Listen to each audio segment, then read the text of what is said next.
before you go, man, I gotta ask you, man. Yeah. How's it like working with Kabza? Because for me, I think he's so talented, my bro. God. I think that guy's amazing, man. So I can only imagine like what it's like working with him in studio.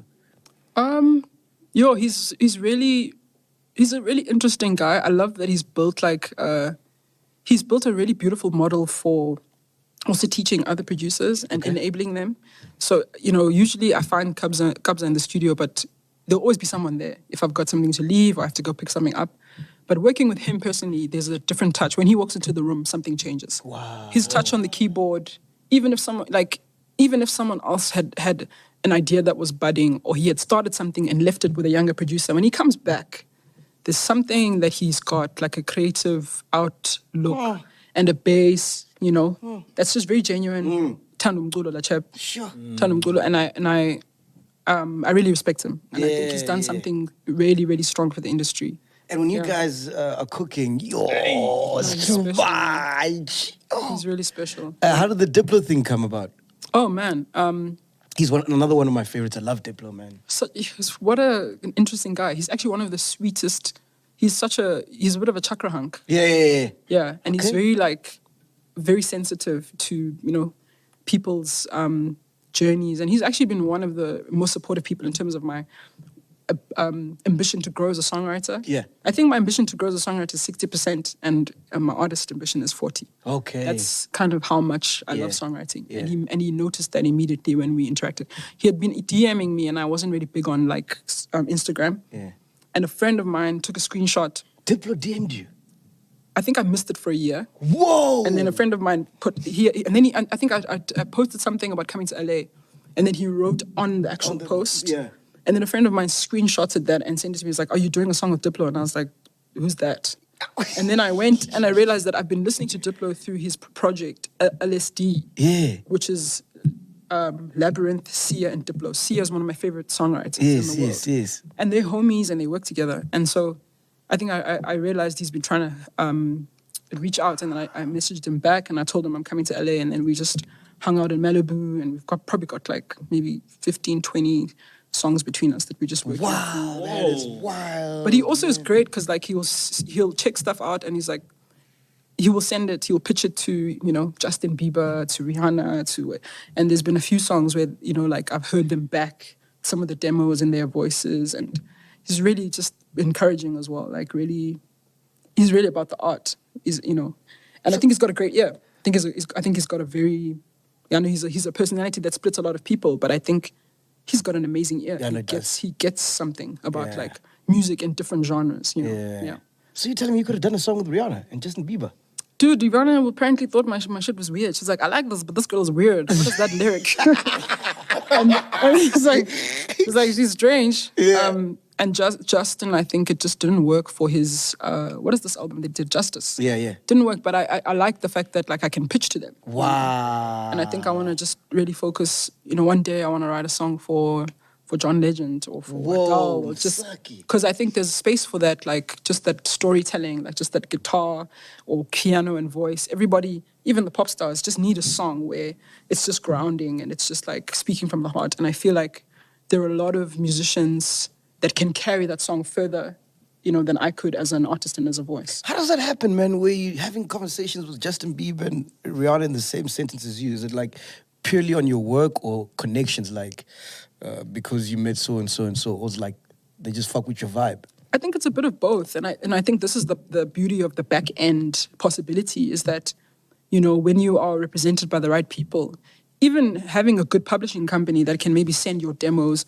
to Rihanna's people, that's one thing. Like that's why I'm signing with a publishing company in the States. But outside of that, that's a random, friendship with someone like Diplo who can probably get an answer from the artist directly. And if the artist is excited about the song, the company needs to listen. And I think for me, I just want to spend time just exploring those possibilities and spending a lot more time in LA, just also learning how to be a better songwriter. Because those are pressure cookers. Yeah. Like in a session, in one day I can do like 20 songs with like 3 different producers.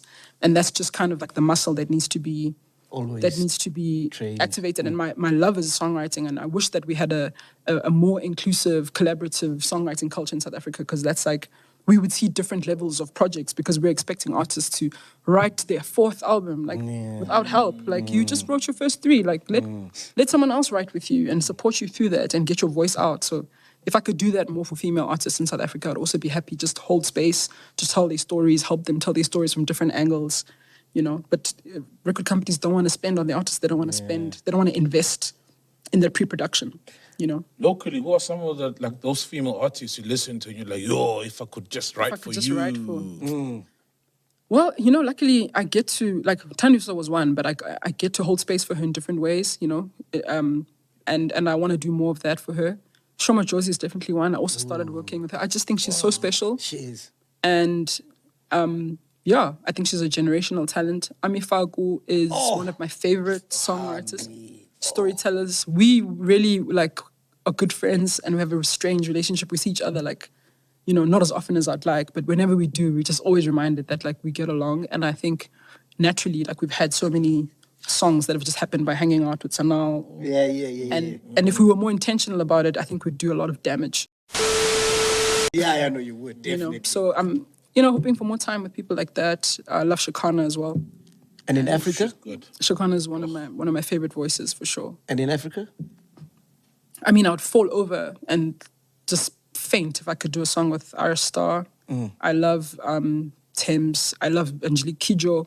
I love there's just so many artists, and I think this is the thing is that like they're all within reach. Asha, Asha, she actually reached out. She's based in London, and all of these people are one person away. And I think for me, it's like what I like about the back end songwriting space is that there's not a lot of blocking. People are like, oh, you made this session easier.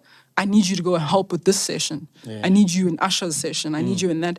Whereas with the artists meeting ego to ego, the contacts aren't flowing as easily because people are just seeing themselves as brands that are fighting for a space. And it's an illusion because Ami has her own space, Shakana has her own space, I have my own space.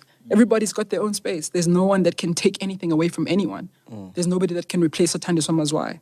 There's no need, you know what I'm saying? And I think that's why it's easier to collaborate when you understand that. When you understand that a collaboration is there to enhance the thing that makes that other person the most unique. You're there to highlight the unique selling points of that artist. And I love collaborating.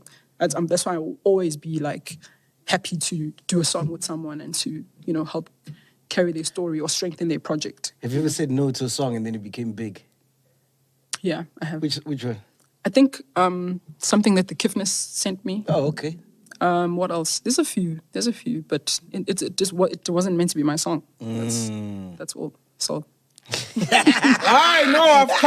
I'm at peace. Don't worry, I'm at peace. I'm good. Bro, do you smoke or like do you drink?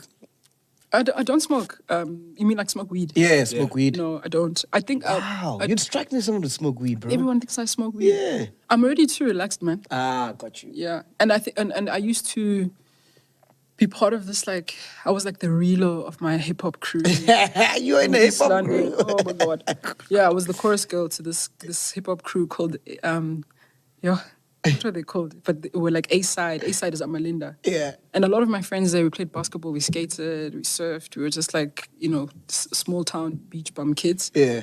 And I remember they were biting Tupac lines. They're smoking, thinking that, like, they can't be creative without these hits. And I think it put me off a little bit from the idea of that enhancing creativity. But they were just young kids trying to figure out, you know, their creative voice. But I think it put me off for a long time.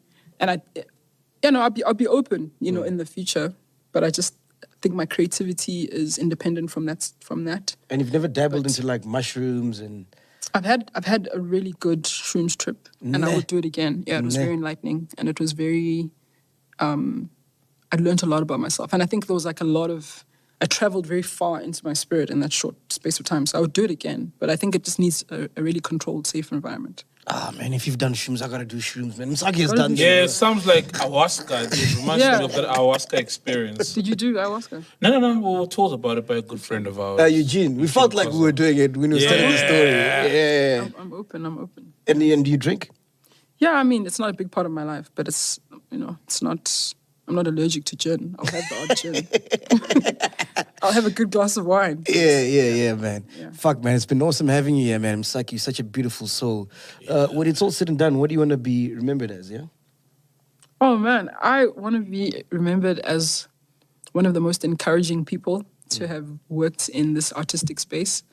When I come back and I'm a bit more healed soul, I hope to write more songs that are just, encouraging, and also just like collaborate with other people's bravery and wants for themselves to be better. Because people are like, I heard Fit Your Life and it saved my life, it helped me quit my job. And I'm always like, guys, you were so close already to taking that leap that changed your life. And hearing a song on the radio was just like the nudge that you needed, you know? And it's my absolute honor to sometimes be in a space where I can be that nudge.